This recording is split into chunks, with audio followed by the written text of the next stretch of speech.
quer que eu olhe pra câmera? Tanto faz. Pode olhar pra você. Faz olhando pra lá ou olhando pra você? Quando fomos por primeiro contato, Eu nasci em Eu Belo quero Horizonte. falar agora, quem teve a desses ideia 51 anos. Pinga 51, uma boa ideia.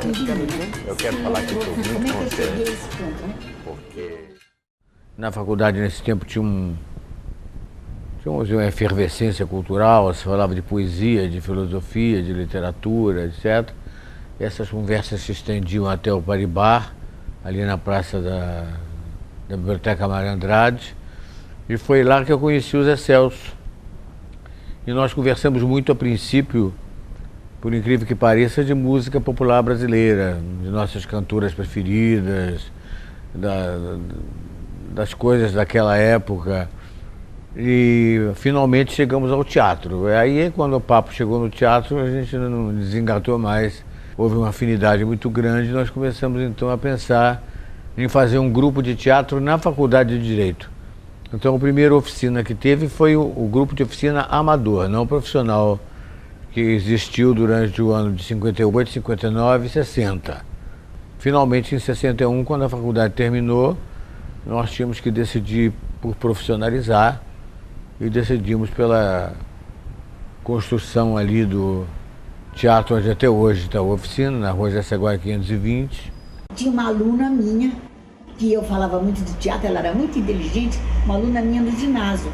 E ela um dia chegou para mim e disse, o colégio era Ofélia Fonseca, disse, Miss Fraser, naquela época eu era Miss Fraser, a senhora não quer viver uma peça de teatro feita por um grupo de amigos meus da Faculdade de Direito? A peça chamava-se Vento Forte para Papagaio Subir, né? Começamos a convidar profissionais para trabalhar conosco. Só não encontrávamos o diretor, ninguém queria nos dirigir porque o grupo não era conhecido. Mas aí eu botei o Zé Celso na roda, falei, não, você vai dirigir. Aí eu fui nesse apartamento dessa moça, que também era minha aluna, e ganhei o papel. E um mês depois, estreei no Festival de Santos e ganhei o prêmio de melhor atriz. Sabe como era o nome do autor? José Celso Martinez Correia. Nós passamos a fazer um teatro muito voltado para discutir com o nosso público de estudantes universitários e classe média progressista, etc., discutir com eles a realidade que a gente estava vivendo numa sociedade de exceção. Uma delas foi Andorra, que tratava de um problema de judeu, mas onde estava escrito judeu, você podia ler esquerdista, comunista, que era uma peça que tratava da caça às bruxas, da omissão. Galileu Galilei, que foi uma peça escolhida também para falar sobre a tortura, para falar sobre a força do poder policial da igreja sobre o trabalho intelectual e a opressão. Nós fizemos grandes espetáculos na época da ditadura, exatamente porque havia o estímulo de conversar com o nosso público sobre o tema da repressão da ditadura, mas conversar com o público de uma forma criativa, não de uma forma didática.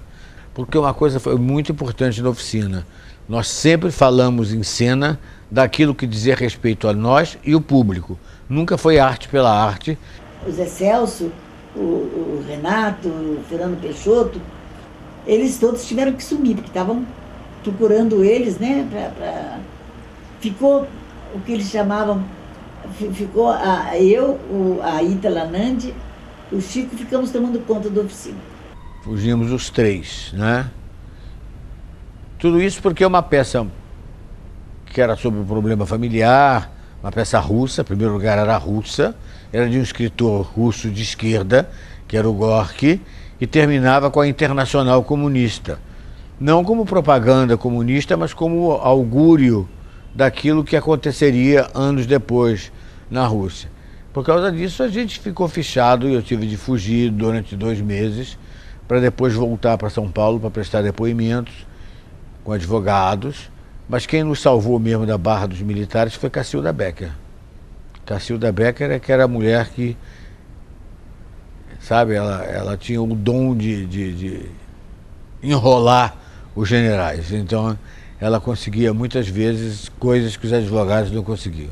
A verdade é que nós, com medo que eles acabassem com o nosso teatro, a gente tirou a peça de cartaz.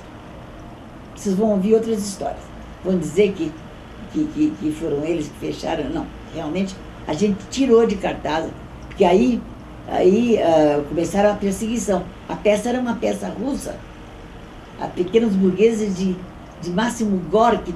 E o grande marco, que foi O Rei da Vela, que foi uma peça que foi escrita por Oswald de Andrade em 1937 e que era a mais violenta de todas e dizia coisas sobre o Brasil colonial, capitalista, que nunca ninguém na época poderia escrever porque seria proibido. Mas como é que eles iam proibir um autor que era um dos ícones da Semana de Vanguarda de 22, né, da Semana de Arte Moderna de 22, e que era um poeta renomado, que escreveu isso em 37, seria como passar um atestado de imbecilidade, né? Então, a gente conseguiu, com Oswald de Andrade, dizer muitas coisas. Aí, o Zé Celso e o Renato trouxeram um dia, lá no Rio, nós estávamos lá no Teatro Maison de France, vieram ler O Rei da Vela, de Oswald de Andrade. Eu achei o fim da picada. Eu achei uma coisa tão chata.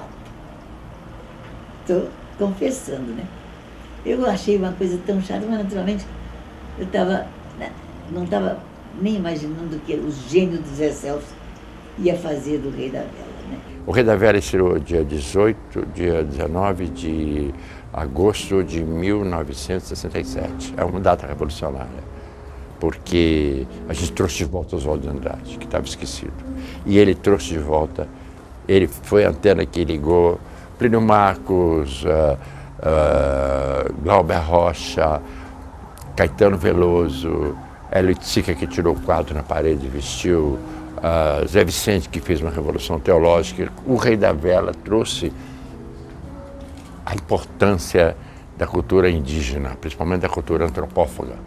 Você acha, meu amor, que Nova York teria aquelas babéis vivas de arranha-céus e as 20 mil pernas mais bonitas da terra se não se trabalhasse para Wall Street, de Ribeirão Preto a Singapura, de Manaus a Libéria?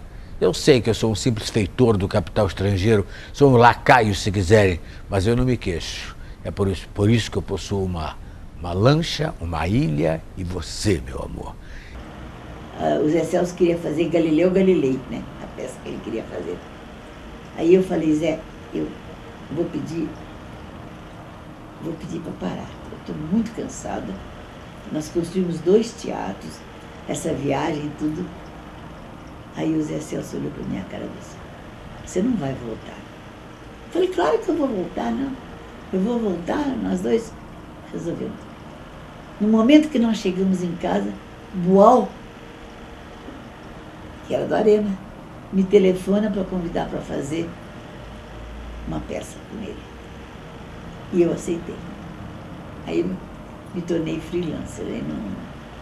Aí a segunda parte da oficina eu já não tomei parte. Né? Quando a oficina começou a dar mais valor a um trabalho que era um trabalho mais de happening, um trabalho de uma dramaturgia construída mais a partir de uma interação entre nós e o público, e que era uma influência muito definida do Living Theatre, que teve aqui, e que deixou essa marca em cima da gente, e que eu discordava profundamente, porque eu era o ator da oficina que fazia O Rei da Vela, que fazia o Galileu. Eu gostava da fábula, da dramaturgia, dos autores, né? E a destruição disso, que houve um momento que a oficina chegou a declarar em cena que a palavra está morta, o personagem está morto, entendeu? O teatro como tal está morto. E propunha então toda uma outra coisa com a qual eu não concordava. Eu tentei fazer, tentei ficar, mas realmente era visceralmente contrário. E aí fui procurar meu próprio caminho. Quando eu cheguei lá não tinha ninguém, só tinha o Zé Celso. Antes de eu entrar aqui, me disseram, você vai para a oficina, cuidado. Cuidado, porque você vai ter que usar drogas, você vai ter que fazer orgia, você vai ter que dar o cu. As pessoas diziam como se fosse Um monte de... não sei o quê. Tanto é que a primeira leitura que eu tive na casa do Zé, acabou a leitura, eu falei, e agora? E agora? Vai começar o dia? Porque não começou, foi todo mundo pra cozinha, comer pão com mortadela. Assim, eu falei, gente, cadê? Eu achava que era uma coisa. No Grupo Oficina, com o Zé Celso e o Grupo Oficina, eles radicalizaram esse ponto da política e da moral e da liberdade, e todas as liberdades individuais, todas elas. Direito a fazer sexo, direito a ficar pelado. Primeiro nu foi feito lá na oficina, né? Direito a ficar sem roupa, ficar não sem roupa, fazer sexo, não fazer sexo. Direito a falar o que quiser falar sobre o regime, direito a dizer o que o regime era, o que o regime não era, que eles eram fascistas, que o regime era fascista, que o regime torturava pessoas. Direito a ter no teatro qualquer pessoa para entrar ou para sair. Direito a drogas, direito a tudo. Liberdade total. Tem muitos elementos do espetáculo, dos espetáculos da oficina, que faziam parte daqueles happenings com os quais eu briguei. Mas depois do Hamlet eu passei a ver aquilo tudo tão poética, estética e organicamente colocado em cena, que eu fiz as pazes com aquilo e passei a ser um fã, um admirador do Teatro Oficina. Apesar de que eu não seria um ator adequado para o Teatro Oficina. Fica lendo esse livro. Eu fui o primeiro ator da oficina até um determinado momento. Depois, eu não seria um ator adequado para trabalhar no Teatro Oficina. Porque eu não fico pensando que eu estou num lugar que passou o Renato Borg, não sei o quê. Até porque o Renato Borg, ele veio aqui outro dia, assistiu a peça e entrou em cena. Ele não é nenhuma coisa que passou, ele tá. Quando ele vem, ele tá, sabe? A gente conseguiu, logo na sequência, que o CONDEFAT, que é o Conselho do Patrimônio Histórico e Artístico de São Paulo, tombasse o Teatro Oficina como um valor histórico, quer dizer, protegesse ele como um prédio histórico. O CONDEFAT tombou não o prédio, quem fez o tombamento foi o Flávio Império. O Flávio Império tombou o trabalho que se fazia lá dentro. Então o trabalho estaria protegido. Aí o que o Zé fez? Imediatamente falou, já tombou o trabalho que nós temos que fazer aqui é construir um novo teatro para São Paulo. A gente fez Hamlet, que abriu o Teatro Oficina em 93.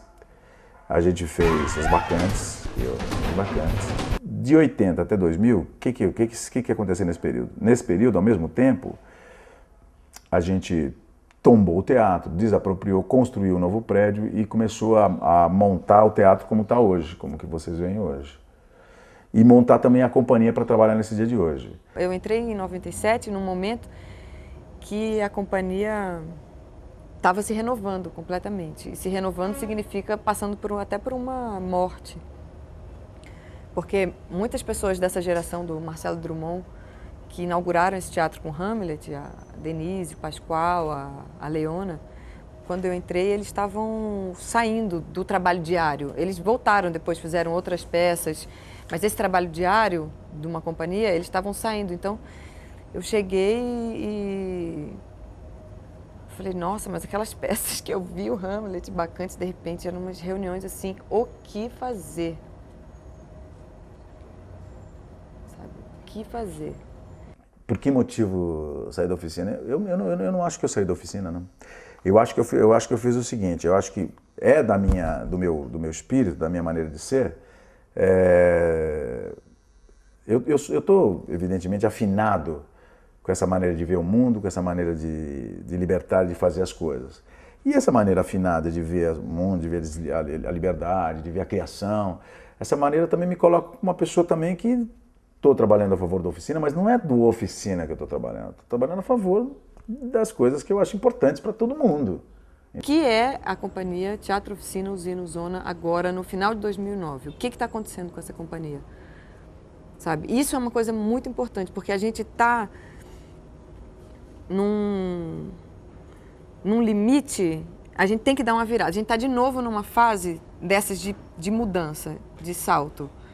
Porque eu entrei em 97 e estava tendo essa renovação na companhia, né? E a gente voltou, fez uma peça, o Tanico, que a gente até refez o ano passado e vai agora estrear nessas Dionisíacas em dezembro.